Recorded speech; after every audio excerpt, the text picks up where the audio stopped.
네, 1인당 연간 외래 진료 횟수는 14.7회로 OECD 평균 5.9회보다 2.5배로 월등히 많습니다. 의료 이용량이 많은 고령층 비중은 빠른 속도로 증가하고 65세 이상이 25년에는 1,000만 명 예상하고 있습니다. 작년 총 진료비가 아까도 말씀드렸지만 100조 원에 육박했고 10년 전과 비교하면 2배 이상 증가한 겁니다.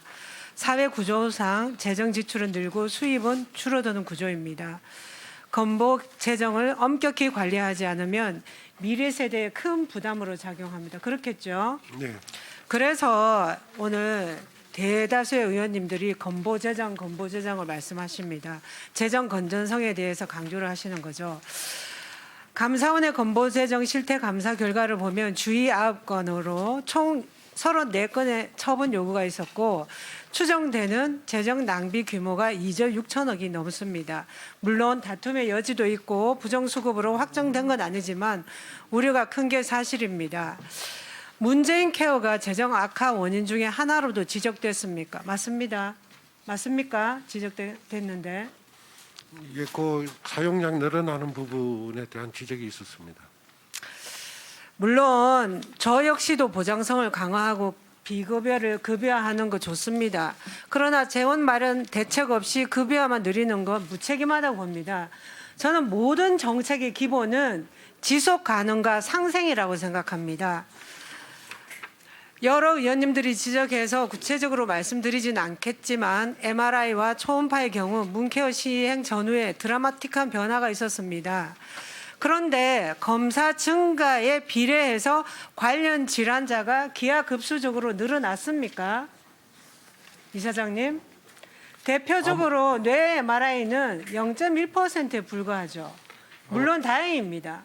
환자가 적은 거는 너무나 다행이지만 그러나 이렇게 많이 검사를 하고 그 결과가 그렇다는 것은 제도에 문제가 있다는 거 아니겠습니까? 저는 이런 방식은 국민 건강 증진은 큰 도움이 되지 않는다고 생각합니다.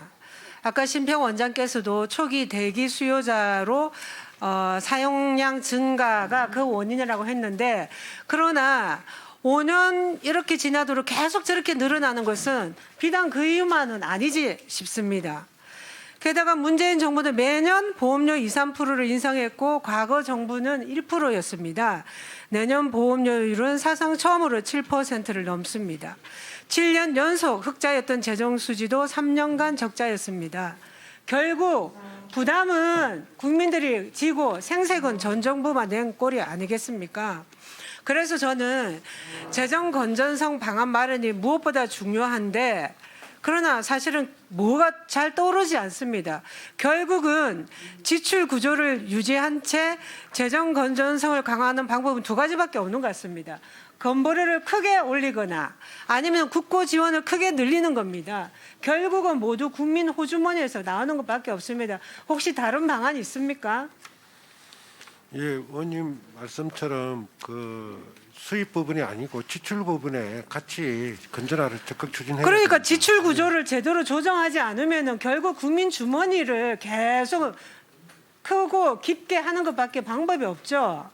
그래서 저는 생명과 직결된 필수 의료 분야 상당한 부담을 초래하는 아까도 나와주신 참고인처럼 희귀 난치 질환에 대한 지원 강화라고 생각합니다.